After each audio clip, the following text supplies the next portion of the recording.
பிரபா பார்க்கும்போதே விஜய், அனாமிகா வந்து ஃபோட்டோ எடுத்து வந்து அதை இவங்களே எடுக்க சொல்கிறாங்க. அதனால் பிரபா அதை எடுத்து எடுத்து கொடுக்குறாங்க. மனசு கஷ்டப்படுறாங்க பிரபா இதை பார்க்கும்போது.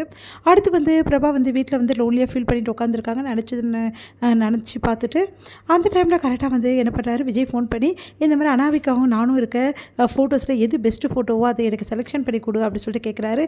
அதனால் பிரபா செம்மையாக டென்ஷன் ஆகிடுறாங்க. உடனே வந்து ஃபோனை வை அப்படி சொல்லிட்டு வச்சிடுறாங்க. அடுத்து வந்து நான் வந்து செலெக்ஷன் பண்ணி கொடுக்குமா, டெலிட் பண்ண போகிறேன் அப்படின்னு சொல்லிட்டு டெலிட் பண்ண போகிறாங்க. அவங்க அப்பா வந்து ஏம்மா டெலிட் பண்ணுற அப்படின்ற மாதிரி கேட்குறாரு. இல்லைப்பா, அது வந்து அவர்கிட்ட இன்னொரு காப்பி இருக்குது, விஜய்கிட்டே இருக்குது, அதனால தான் எதுக்கு தேவையில்லாமல் அப்படின்னு சொல்லிட்டு டெலிட் பண்ண போகிறேன் அப்படின்னோடனே, ஓ அப்படியாம்மா, இல்லைம்மா நல்லா இருக்குல்ல அழகாக, எதுக்குமா டெலிட் பண்ணணும் அப்படின்னு சொல்லிட்டு போகிறாரு.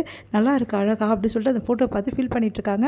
அடுத்து வந்து இங்கே என்ன பண்ணுறாங்கன்னா, வீட்டில் எல்லாருமே வந்து ஐஸ்வர்யாவுக்கு வளகாப்பு பண்ணோம் அப்படின்னு சொல்லிட்டு அதை பற்றி பேசிகிட்டு இருக்காங்க.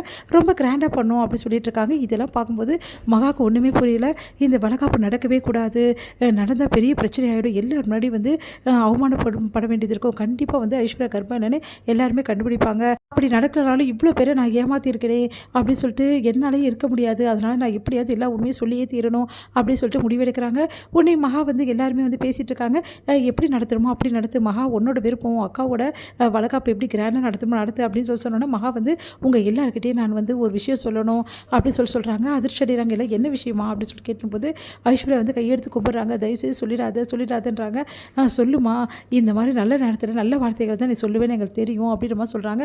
என்ன இது இவங்க இப்படி சொல்கிறாங்களே, நான் எப்படி சொல்லுவேன் அப்படின்னு சொல்லிட்டு என்ன பண்ணுறதுன்னு தெரியாமல் வந்து அது வந்து ஐஸ்வர்யா வந்து கர்ப்பம் வந்து அப்படின்னு சொல்ல வராங்க. உடனே ஐஸ்வர்யா வந்து இங்கே பாரு, எனக்கு வந்து நிறைய வந்து நகையெல்லாம் செலெக்ஷன் பண்ணணும், புடவையெல்லாம் செலெக்ஷன் பண்ணணும், அதெல்லாம் ஒன்றுமே செய்யலை, ஏன் மகா இப்படி இங்கேருந்து பேசிகிட்டு இருக்க, வா மகா அப்படின்னு சொல்லிட்டு கையெடுத்து வந்து கூட்டிகிட்டு போகிறாங்க. உடனே வந்து என்ன மகா எதை சொல்ல வந்தா, உன்னோட கர்ப்பத்தை பற்றி சொல்ல வந்தாலே, அதெல்லாம் ஒன்றும் இல்லை, நான் கர்ப்பமாக இருக்கேன்ல, அதனால் நான் வந்து ஜாக்கிரதையாகவே இல்லைன்னு சொல்லிட்டு உங்ககிட்ட கம்ப்ளைண்ட் பண்ண வந்திருக்கா, வேறு ஒன்றும் இல்லை, அதான் எங்களுக்கு எல்லாருக்கும் தெரியுமே அப்படின்றாங்க. சரிப்பா மகா போகலாம்.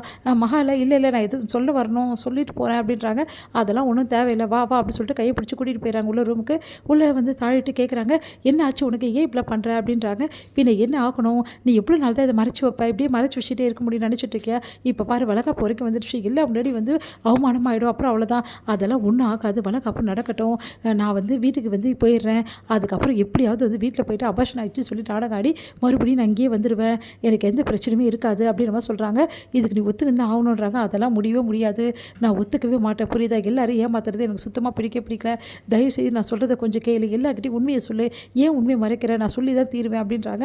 இல்லை மகா, சொன்னால் கேளு மகா, எனக்கு எல்லா முன்னாடி அவமானம் ஆகிடும், அப்புறம் நம்ம குடும்பத்துக்கு அசிக்கும், அம்மா வர வந்திருக்காங்க, எல்லாரும் அம்மாவுக்கு அசிங்கப்படுத்துவாங்க மகா, சொன்னால் புரிஞ்சுக்கோ அப்படின்றாங்க.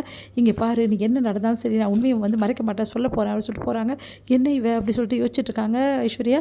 அப்போ வந்து ஐஸ்வர்யா யோசிக்கிறாங்க, கண்டிப்பாக மகா சொல்ல மாட்டா, இவ வந்து சென்டிமெண்ட் இடியேட் நல்லா எனக்கு தெரியும், எப்படியும் வந்து எந்த விஷயத்தையும் சொல்ல மாட்டா, அப்புறம் என்ன கொஞ்சம் நம்ம நிம்மதியாக இருக்கலாம், இவளை பற்றி நம்மளால தெரியாதா அப்படி சொல்லிட்டு இருக்காங்க ஐஸ்வர்யா. இங்கே மகா யோசிக்கிறாங்க, சொல்லிடலாமா அப்படி சொல்லிட்டு, எல்லாரும் சந்தோஷமாக இருக்கிறத பார்த்து இந்த சந்தோஷத்தை எப்படி கலைக்கிறது, நான் இதை கலைச்சா எனக்கு எவ்வளோ கஷ்டமாக இருக்கும் அப்படி சொல்லிட்டு யோசிக்கிறாங்க மகா. இது முடியும்.